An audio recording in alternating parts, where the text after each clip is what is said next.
ہم نے ہی سب سے پہلے ملک کی مکمل آزادی کی مانگ کی۔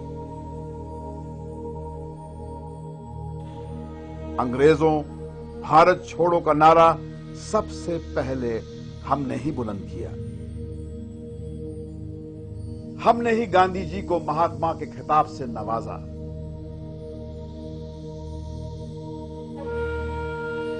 ہم نے ہی ہندو مسلمان ایکتا اور بھائی چارے کی نیو ڈالی۔ پاکستان بنانے کا ہم نے سختی سے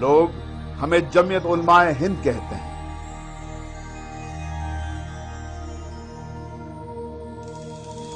ہم جیتی جاگتی ایک مثال ہیں بھارت کی انیکتا میں ایکتا کی۔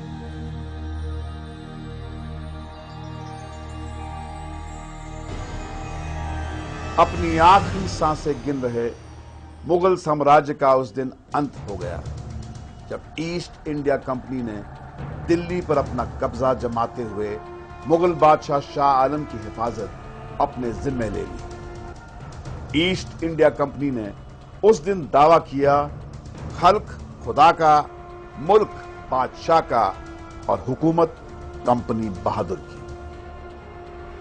اس کے جواب میں دلی کے شاہ عبدالعزیز نے مسلم علماء کی طرف سے ایک فتویٰ جاری کر کے کہا ملک غلام ہو گیا ہے، ملک کو آزادی دلانا اب ہماری ذمہ داری ہے۔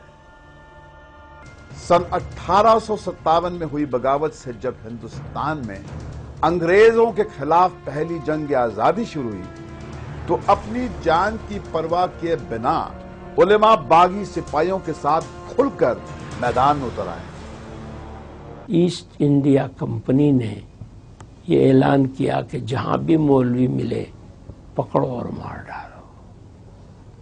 چنانچہ مولوی کون ہے اس کی علامت و پہچان یہ بتائی گئی کہ جس کے منہ پر داڑھی ہو یا لامبا کرتا ہو۔ 50,000 سے زیادہ داڑھی کرتے والے اس کے بعد پورے ملک میں قتل کیے گئے۔ دلی اور اس کے قرب و جوار میں جہاں علماء کا گڑھ ہوا کرتا تھا، بڑے بڑے علماء پائے جاتے تھے اور بڑے بڑے کام ہوتے تھے، ان علاقوں میں یہ پوزیشن ہو گئی تھی کہ لوگ اپنی میت کو لے کر گاؤں گاؤں گھومتے تھے کہ شاید فلاں گاؤں میں 12 علماء تھے، شاید کوئی وہاں مل جائے۔ وہاں پہنچتے تو کوئی نہیں ہے، دوسرے گاؤں میں گئے، تیسرے میں گئے، اور جب لاش میں سے بدبو اٹھنے لگتی تھی تو بنا جنازے کے دفن کر دیتے تھے۔ یہ حالت ہو گئی تھی۔ ایسے وقت میں جو چند علماء بچ گئے تھے انہوں نے فیصلہ کیا کہ اس لڑائی کو اگر آگے بڑھانا ہے تو ہمیں اسلامک ایجوکیشن کے انسٹیٹیوشن قائم کرنے چاہیے۔ اور اس کے 10 سال کے بعد 1867 میں 67 میں دیوبند میں ایک چھوٹا سا مدرسہ شروع کیا گیا، ایک طالب علم ایک استاد، اور اس مدرسے کے وہ پہلے طالب علم تھے جن کو دنیا شیخ الہند مولانا محمود حسن دیوبندی کے نام سے جانتی ہے، جنہوں نے وہ ریشمی رومال کی تحریک چلائی اور راجہ مہندر پرتاپ کو اس کا صدر بنایا، افغانستان کی گورنمنٹ ان ایگزائل کا، اور گاندھی جی کو مہاتما کا خطاب دلوایا اور آزادی کی لڑائی میں گاندھی جی کو لیڈر بنوایا۔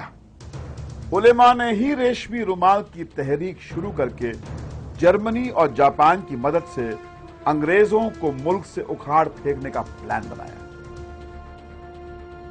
بدقسمتی سے انگریزوں کو ان کے ارادوں کا پتہ چل گیا اور علماء ایک بار پھر انگریزوں کی آنکھ کی کرکری بن گئے۔ پورے ملک میں سینکڑوں علماء گرفتار کر لیے گئے۔ شیخ الہند مولانا محمود حسن اور ان کے چہیتے شاگرد مولانا حسین احمد مدنی کو تو گرفتار کر کے ہندوستان سے باہر مالٹا بھیج دیا گیا، جہاں کئی سال انہیں جیل کی کال کوٹری میں بتانے پڑے۔ اپنی اس ناکامیابی سے علماء یہ بات اچھی طرح سمجھ گئے کہ ہنسا کا راستہ اپنا کر وہ ہندوستان کی غلامی کو ختم نہیں کر سکتے۔ علماء نے سن 1919 میں جمعیت علماء ہند کے نام سے ایک نئی تنظیم شروع کی اور